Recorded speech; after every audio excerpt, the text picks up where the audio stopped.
ശ്രീ മഹാദേവൻ.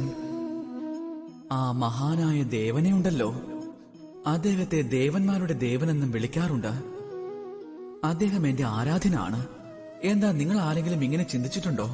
അതായത് ശിവനെ എന്തുകൊണ്ടാണ് മഹാദേവനെന്ന് വിളിക്കുന്നതെന്ന് മറ്റു ദേവന്മാരെ ഒന്നും അങ്ങനെ വിളിക്കാത്തതെന്താണ്?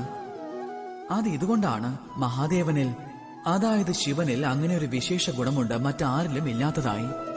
എപ്പോഴും നിസ്വാർത്ഥനായി ആളുകളെ സേവിച്ചുകൊണ്ടേയിരിക്കുക. അഥവാ ആവശ്യം വരികയാണെന്നുണ്ടെങ്കിൽ, സൃഷ്ടിയിൽ വിനാശത്തിന്റെ അവസ്ഥ ഉണ്ടാവുകയാണെന്നുണ്ടെങ്കിൽ, സ്വന്തം ജീവനെപ്പറ്റി പോലും ചിന്തിക്കാതെ കാളകൂട വിഷത്തെ പോലും ഭക്ഷിക്കുവാൻ തയ്യാറാണ് മഹാദേവൻ. ആർക്കും ഒരിക്കലും വർണ്ണിക്കാനാകാത്ത ഈ ത്യാഗം കാരണം ശിവനെ തന്നെയാണ് മഹാദേവനെന്ന് വിളിക്കുന്നത്. അഥവാ മനുഷ്യരും നിസ്വാർത്ഥമായ ഈ ഭാവത്താൽ അവനവനെ തന്നെ സമർപ്പിക്കുകയാണെങ്കിൽ ഈ ലോകത്തിന്റെ നന്മയ്ക്കു വേണ്ടി, ലോകത്തെ സേവിക്കുവാൻ വേണ്ടി, അങ്ങനെയുള്ളവർക്കും മഹാപുരുഷനും പിന്നെ മഹാമനുഷ്യനുമാകാൻ സാധിക്കും. അഥവാ ആർക്കെങ്കിലും വിശക്കുന്നുണ്ടെങ്കിൽ നമ്മുടെ ആഹാരത്തിൽ നിന്നും പകുതി അദ്ദേഹത്തിന് കൊടുക്കാൻ ശ്രമിക്കുക. ഇനി ആരെങ്കിലും രോഗികളാണെന്നുണ്ടെങ്കിൽ അയാളെ സേവിക്കുക, പിന്നെ അയാളെ ചികിത്സിക്കുവാനായി സഹായിക്കുക. ഈ ജീവിതം നമുക്ക് വേണ്ടി മാത്രമല്ല, മറിച്ച് ഈ പ്രപഞ്ചത്തിനും മറ്റുള്ള ഓരോ വ്യക്തികൾക്കും കൂടി ഉള്ളതാണ്.